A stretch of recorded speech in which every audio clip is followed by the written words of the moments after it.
একদিন শেফালি শিয়ালিনীর মেয়ে টিনা জঙ্গলে তার খেলার সাথে বাঘিনীর মেয়ে হালিমার কাছে যাচ্ছিল।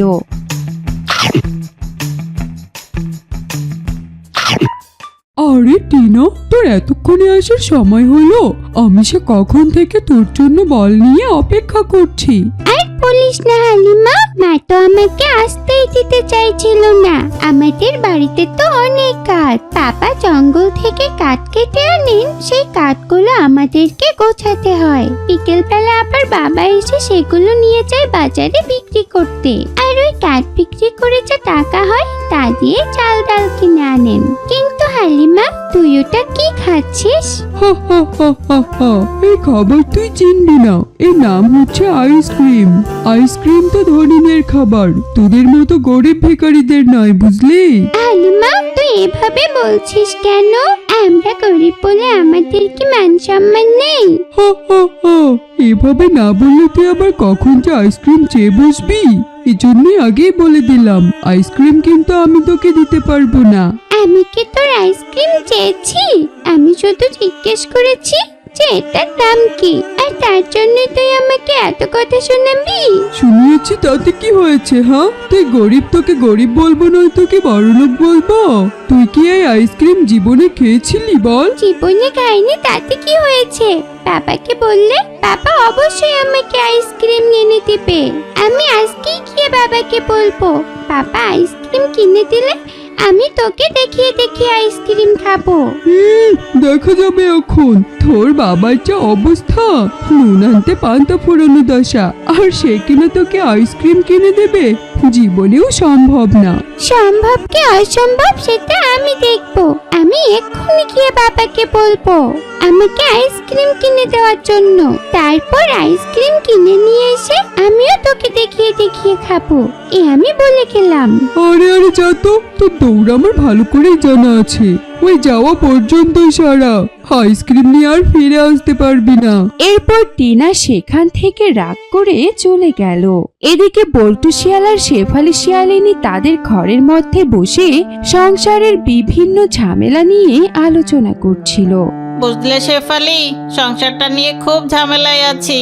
জঙ্গলে কাঠ কেটে কোনো রকমে সংসারটা চালাই, কিন্তু আজকাল জঙ্গলে আর শুকনো কাঠ পাওয়াই যাচ্ছে না। বড় গাছ কেটে যে কাঠ বানাবো সে শক্তিও শরীরে নেই, আর এদিকে কোঠারেরও ধান নেই। আর তাছাড়া বড় গাছ কাটতে তো সময়ও লাগে। কি যে করি, কিভাবে যে সংসারটা চালায়, খুব বিপদে পড়ে গেছি।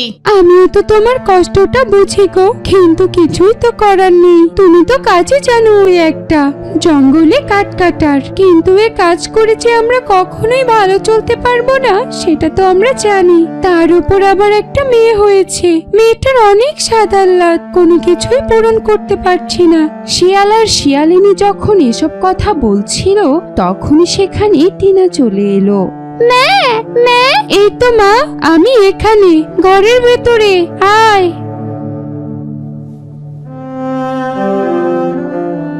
এই তো এখানে বাবাও আছে দেখছি। যাক, ভালোই হলো। বাবা, ও বাবা, আমাকে এক্ষুনি একটা আইসক্রিম কিনে এনে দাও। কি বললি মা? আইসক্রিম? আইসক্রিম কিনতে তো অনেক টাকা লাগে। আমার কাছে যে টাকা নেই মা, আমি তোকে আইসক্রিম কি দিয়ে কিনে দিব? যতই টাকা লাগুক, তুমি আমাকে এক্ষুনি আইসক্রিম কিনে এনে দাও। আমি কিছু শুনতে চাই না।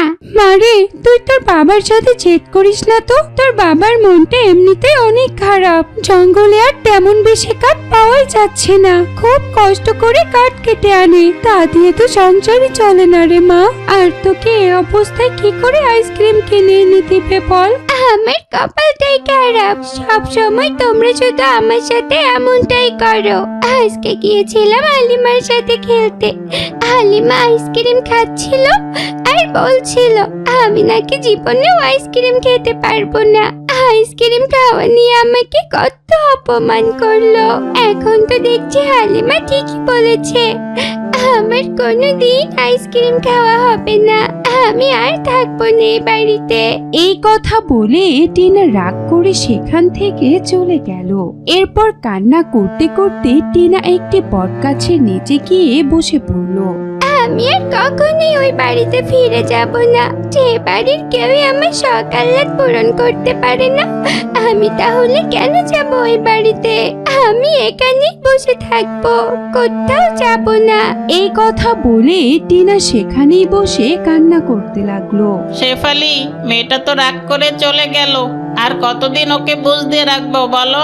এভাবে কি রোজ রোজ বুঝ দিয়ে রাখা যায়? মেয়েটা আমার কোনোদিন আমার কাছে কিছু চায় না। আজ একটু বায়না ধরেছে একটা আইসক্রিম খাবে, সেটাও আমি ওকে কিনে দিতে পারছি না। বাবা হিসাবে আমার মরে যাওয়াই উচিত। এভাবে বলো না গো, ও এখনো অনেক ছোট, এজন্যই সংসারের যন্ত্রণা সে বোঝে না। যখন বুঝবে তখন দেখবে আর এভাবে বলবে না। তুমি ওর কথায় কষ্ট পেও না।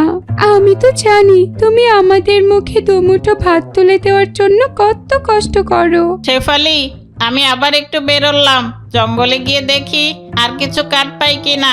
যদি কোনো কাঠ পাই তা বাজারে বিক্রি করে মেয়েটার জন্য একটা আইসক্রিম কিনে আনবো। তুমি না এইমাত্র কাঠ কেটে এলে, আবারও যাবে? যেতেই হবে শেফালি, আমি গেলাম। এই কথা বলে শিয়াল কুঠোরটা নিয়ে সেখান থেকে চলে গেল। এদিকে টিনা বটগাছের নিচে বসে কেঁদেই চলেছে। ওই বটগাছের ডালে বসেছিল এক কাকাতুয়া পাখি। টিনার এমন কান্না দেখে কাকাতুয়া পাখিটির খুব মায়া হলো। কেউ যে একটা আইসক্রিমের জন্য এত কান্না করতে পারে, এটা আমার জানাই ছিল না। শিয়াল কন্যাটাকে দেখে আমার খুব খারাপ লাগছে। এক কাজ করি, আমি তো মায়াদ্বীপের সন্ধান জানি, ওখানে সব রকমের গাছ আছে। ওই মায়াদ্বীপ থেকে একটা আইসক্রিম গাছের চারা নিয়ে এসে মেয়েটাকে দেই। মেয়েটার আর কোনোদিন আইসক্রিমের জন্য কান্না করতে হবে না। ওই গাছে যত আইসক্রিম ধরবে, ওই আইসক্রিমগুলো মেয়েটা সারা বছর বসে বসে খেতে পারবে। যেমন ভাবনা তেমন কাজ। কাকাতুয়া পাখি উড়ে চলে গেল সেই মায়াদ্বীপের উদ্দেশ্যে। মায়াদ্বীপ থেকে ঠোঁটে করে একটা আইসক্রিম গাছের চারা নিয়ে এসে টিনার সামনে রেখে দিল। তুমি কে? আর এই চারাটা কোত্থেকে নিয়ে এলে? আমি হচ্ছে কাকাতুয়া পাখি। এই চারা গাছটি আমি তোমার জন্য মায়াদ্বীপ থেকে নিয়ে এসেছি। তুমি সে কখন থেকে এই গাছের নিচে বসে আইসক্রিমের জন্য কান্না করছো? তোমার কান্না শুনে আমার খুব কষ্ট হচ্ছিল, তাই আমি মায়াদ্বীপ থেকে এই আইসক্রিম গাছের চারাটা তোমাকে নিয়ে এসে দিলাম। তুমি এই গাছটা তোমাদের বাড়িতে গিয়ে রোপণ করো, দেখবে কালে এই গাছে আইসক্রিম ধরবে। তাই নাকি? তুমি সত্যি বলছো?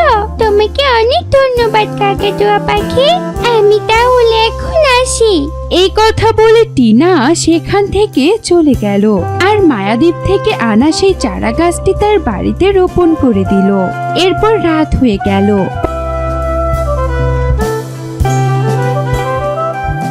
পরদিন সকালবেলা টিনা ঘুম থেকে উঠে দেখলো সত্যি সত্যি মায়াদ্বীপ থেকে আনা সেই আইসক্রিমের চারা গাছটি বড় হয়ে তাতে অনেক আইসক্রিম ধরেছে। আরে এ কি অবাক কাণ্ড! কাকাতুয়া পাখিটি তো সত্যি কথা বলেছিল, এখানে তো সত্যি সত্যি আইসক্রিম ধরেছে। ওরে বাবা, নীল লাল কত রঙের আইসক্রিম! বাড়ির সামনে এমন আইসক্রিমের গাছ দেখে তো শিয়াল শিয়ালিনীও ভীষণ অবাক হয়ে গেল। তারপর টিনা তার বাবা মাকে সমস্ত কথা খুলে বলল। সব শুনে তারা ভীষণ খুশি হলো। এরপর থেকে আর টিনার বাবাও সেই আইসক্রিম বাজারে বিক্রি করত।